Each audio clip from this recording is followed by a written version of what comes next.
Capaian pembelajaran. Pada akhir fase ini, peserta didik mampu menerapkan proses berpikir efektif dan efisien untuk menyelesaikan persoalan secara algoritmik sebagai solusi atas rancangan intensi dan data yang dapat dijalankan secara efektif dan efisien oleh sistem komputasi. Menerapkan berpikir kritis dalam menyikapi beragam data yang tersedia di internet untuk menjadi informasi yang bermanfaat, mempunyai wawasan tentang profesi informatika, serta memahami hak dan kewajiban sebagai warga digital dan aspek hukumannya. Oke, terima kasih. Baik, itu capaian kita ya, pembelajaran kita. Ini bahwa sebenarnya kita mempelajari tentang namanya coding, manfaat coding kecerdasan artifisial ya.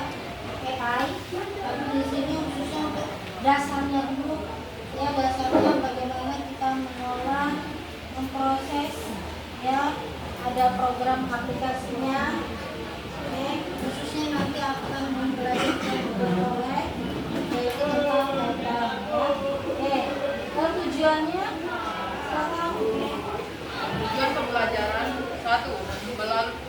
Melalui studi kasus dan diskusi, peserta didik dapat memahami bahwa data dapat dikoleksi melalui berbagai cara, manual, otomatis, dan mengidentifikasi contoh-contohnya dalam kehidupan sehari-hari.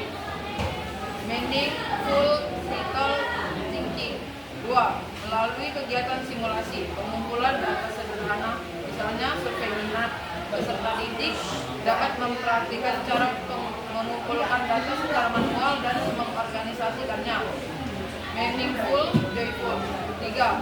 Melalui diskusi interaktif, peserta didik dapat memahami aspek privasi dan etika dalam pengumpulan dan penggunaan data serta mengidentifikasi contoh pelanggarannya.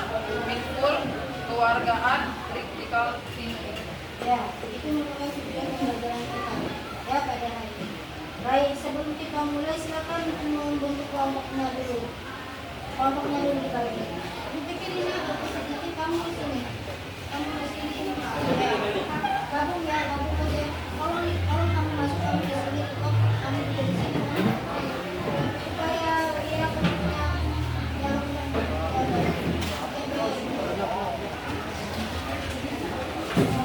itu namanya background ya, kamu lupa kuisis atau background.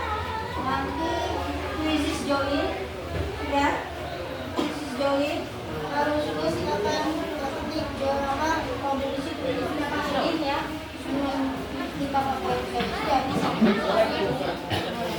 itu ya.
ada apa lagi? Atau grafis lagi? Untuk mendapatkan ini, ya, datanya dapat dari mana?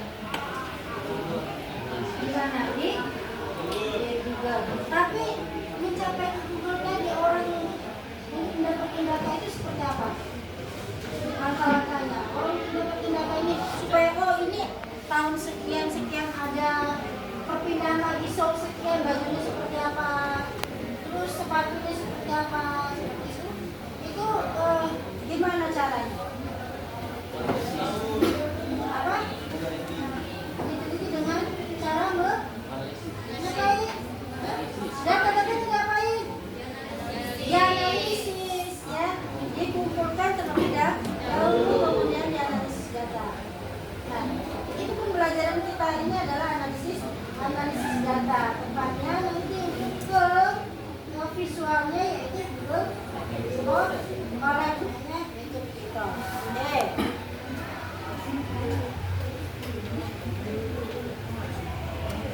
Buka Google Chrome-nya, Google Chrome.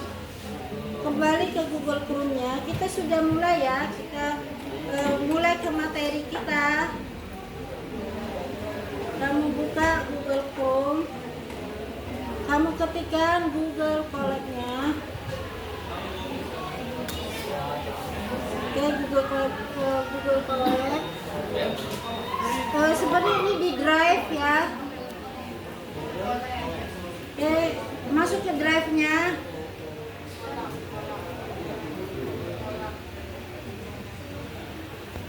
Oke, nah, sudah ke Drive-nya, nanti lari ke Google Colab-nya. Oke. Sebentar. Di sini saja balik ke ya. Tunggu, detiknya lagi loading dulu.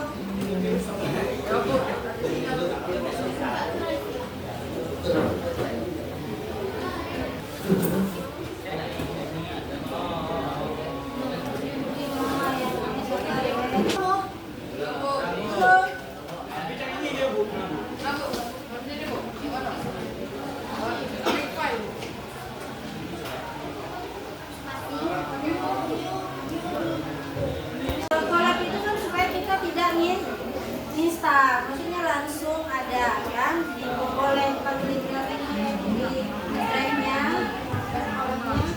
Nah, tapi kalaupun mau ya kalau instan berarti pakai apa nak? Web, ya kan, webnya internet. Nah, tapi ini ada yang tidak menginstal, ada yang pakai menginstal yaitu dengan aplikasi yang dinamakan aplikasi Python atau Python ya. Itu. Jadi kamu boleh instalkan aplikasinya Python. Kalaupun tidak mau yang namanya pakai internet. Sekarang kita belajar Google Colab dulu ya.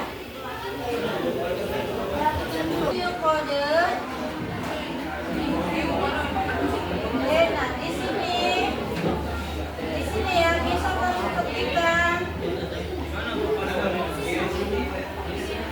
pesertanya.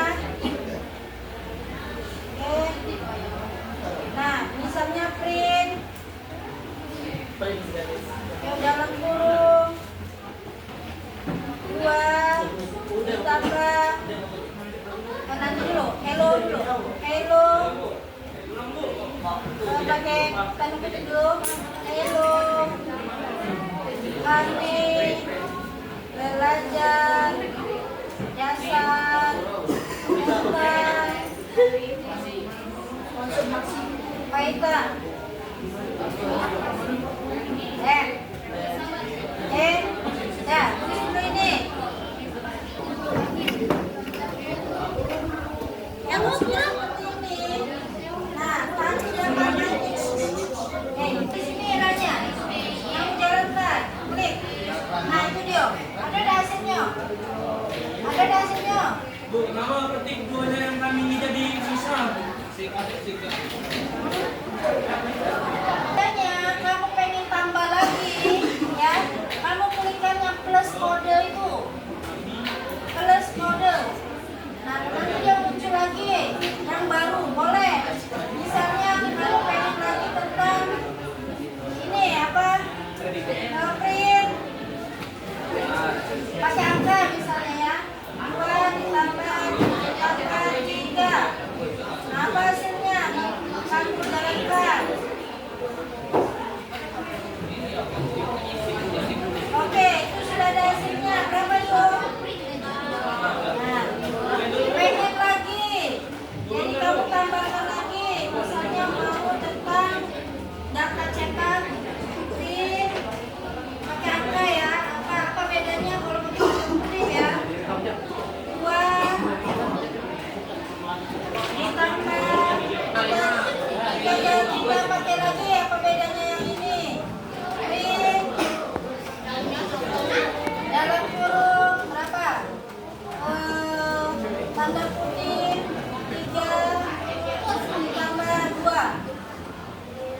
dengan baik, ya. Ada yang cuma diproses tapi angkanya tidak sesuai kalau penambahan ya 23. Ini tentang perbedaannya angka dan teks ya. Baik. Silakan mempraktekkan. Nah, tanda kutip. Ini mana tanda kutip ini? Nah, kutip buat tulis tulisin aja. Sabar. Tulis aja kan. Jangan gitu kan. Oh, spasi lah.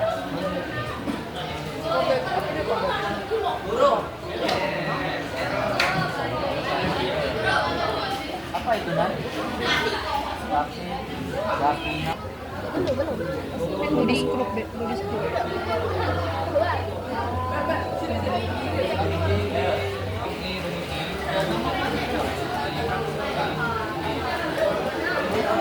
Jangan percaya.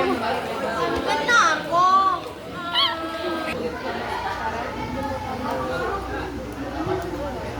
Salah. Yang mulai.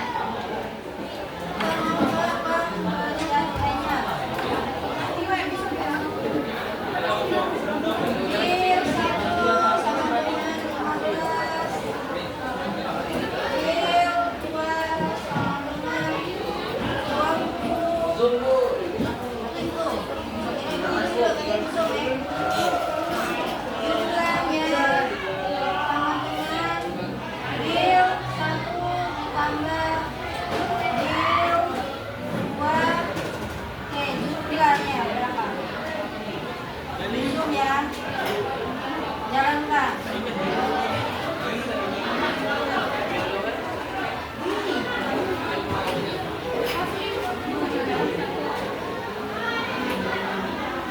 Nah, berapa ini?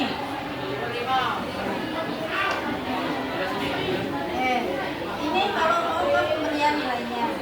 Sekarang kamu mau tambah lagi nih. Tambah lagi. Misalnya tentang data pengulangan.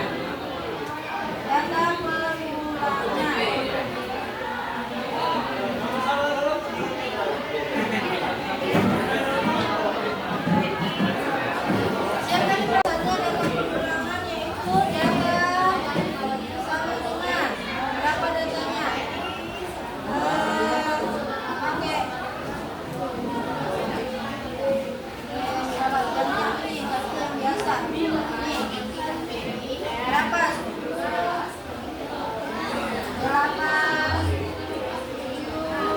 7.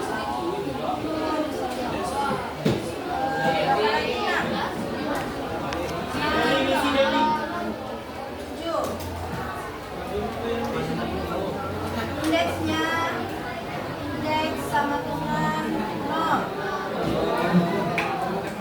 Kemudian for element.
project bang, gawean baru bang.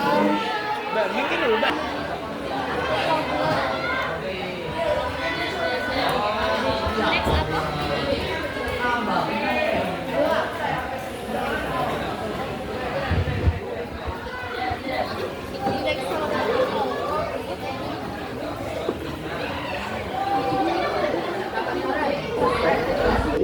juga menggunakan AI untuk mempelajari dan menyesuaikan dengan aktivitas yang biasa kalian lakukan. AI juga ada pada Google Maps untuk menganalisis rute yang paling cepat dan perkiraan waktu yang dibutuhkan. Kenapa penting? Teknik dasarnya apa aja gitu. Gak perlu jadi data scientist kok. Siapapun bisa nulis prompt, tapi ada seninya biar benar-benar nendang hasilnya. Mari kita selami bareng-bareng. Sip, dan penting banget nih buat ingat, LLM itu kan intinya mesin prediksi token ya, atau ketangan kata. Dia nebak kata berikutnya berdasarkan data masif yang udah dia makan. Mesin prediksi ya? Nah, kualitas prompt yang kita kasih itu kayak setirnya. Dia yang ngarahin mesin ini mau kemana. Oke. Prompt bagus, ya hasilnya relevan, akurat. Kalau promptnya kurang pas, ya bisa jadi jawabannya ngawur atau nggak sesuai harapan sama sekali. Ini soal komunikasi efektif sama AI gitu. Oke, jadi prompt itu jembatan komunikasinya, setirnya lah ya. Terus engineeringnya itu sendiri apa? Apa sekedar nulis pertanyaan yang lebih oke aja? Wah, lebih dari itu sih. Prompt engineering itu prosesnya. Proses mendesain, terus kita uji, kita sempurnain lagi, instruksi yang kita kasih ke LLM. Mendesain, menguji, menyempurnakan? Iya, ini proses iteratif, jadi nggak sekali jadi langsung bagus. Perlu eksperimen. Coba ganti kata, ubah struktur kalimatnya. Mungkin tambahin konteks, atau sesuaikan gaya bahasanya. Oke. Terus, selain teks promptnya itu sendiri, ada juga konfigurasi modelnya. Itu juga ngaruh ke output. Konfigurasi, maksudnya? Ya, temperature misalnya. Itu ngatur tingkat kreativitas atau keacakan respons. Makin tinggi, makin liar idenya. Oh, jadi bisa diatur tingkat kreativitasnya ya? Betul, ada juga top K, top P, itu buat ngebatasin pilihan kata si model. Plus ya pengaturan panjang outputnya juga. Menarik. Jadi bukan cuma soal kata-kata di promptnya, tapi kita juga bisa nyetel kepribadian AI-nya lewat konfigurasi itu ya. Detail kecil tapi penting nih. Banget. Terus, gimana dong cara mulai bikin prompt yang lebih efektif? Nah, jadilah.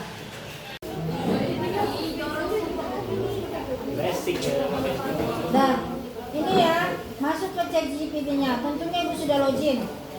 Kalau belum, kamu login dulu dengan menggunakan Google-nya, akun kamu, email kamu. Dan voila di sini nak, dengan prompt-promptnya. Nanti sudah ini prompt-promptnya apa? Dan ini salah satunya ChatGPT. Kalau mau Gemini, silakan Gemini. Seperti itu sama ya, Gemini AI Google-nya.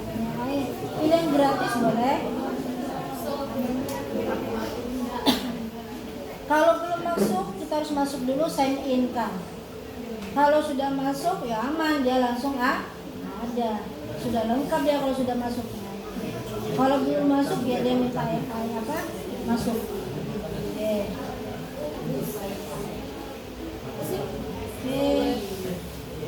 Gemini.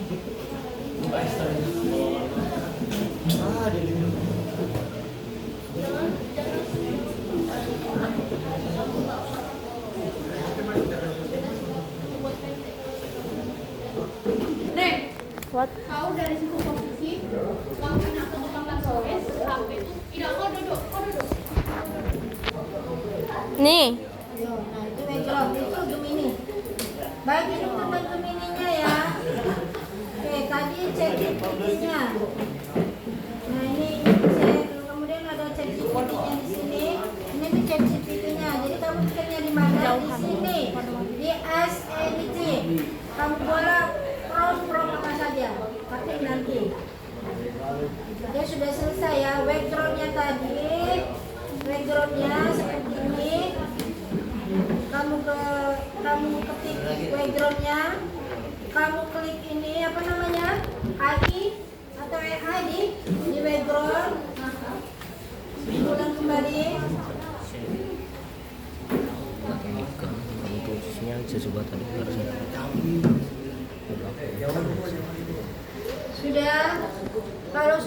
kamu ketik yang namanya atau kamu klik yang namanya topik prompt atau kutipan.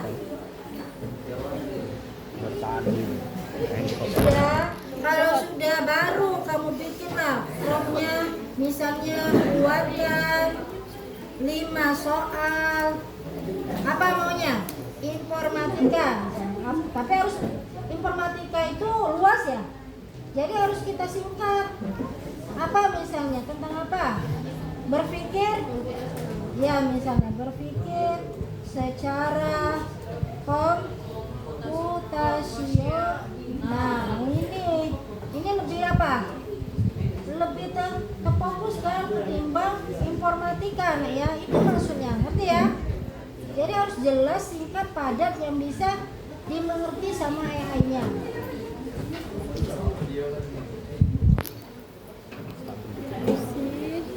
Udah, kalau sudah hasilkan kuis. Kita tunggu saja dulu karena di sini sudah ada dia komputer otomatis berarti. Kalau mau kamu tambahkan ya tambahkan misalnya latihan. Oke. Nah, nanti dia akan menghasilkan pertanyaan. Kita tunggu.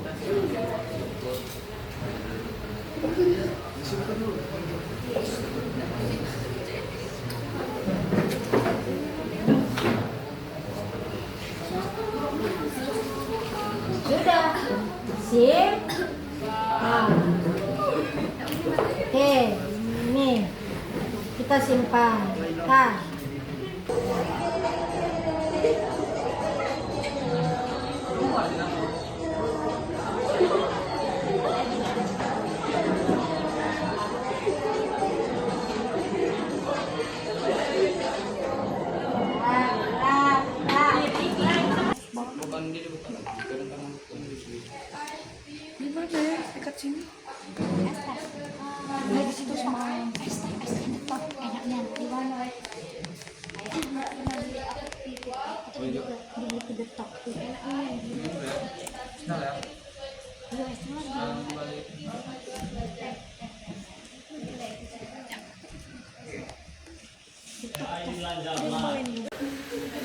Assalamualaikum warahmatullahi wabarakatuh.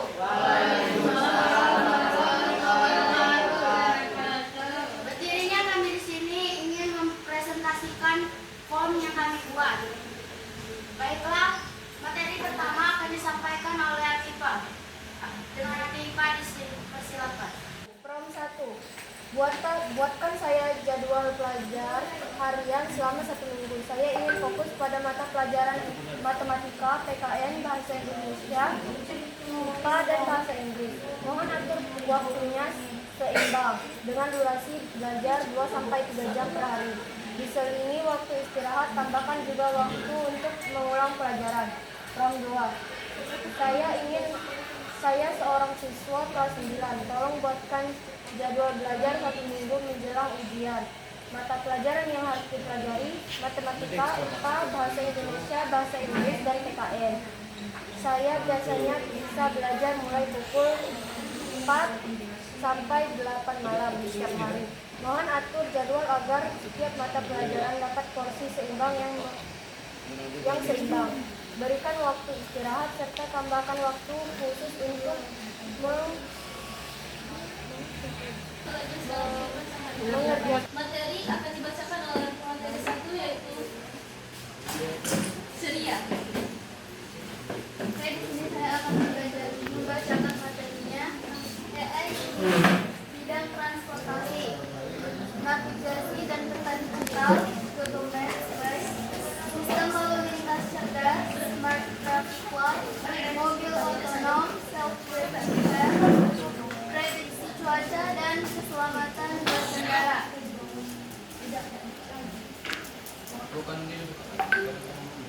AI di PPI, aplikasi belajar berbasis AI untuk ruang guru dan lain-lain. Asisten belajar virtual, AI, personalisasi materi sesuai kebutuhan siswa, analisis kemajuan belajar.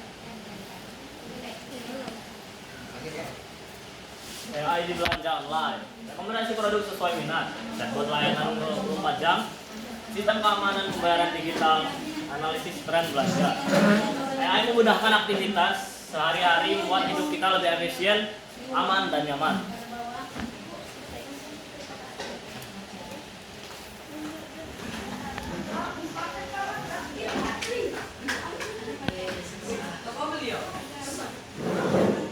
Baiklah, sekian presentasi kami adalah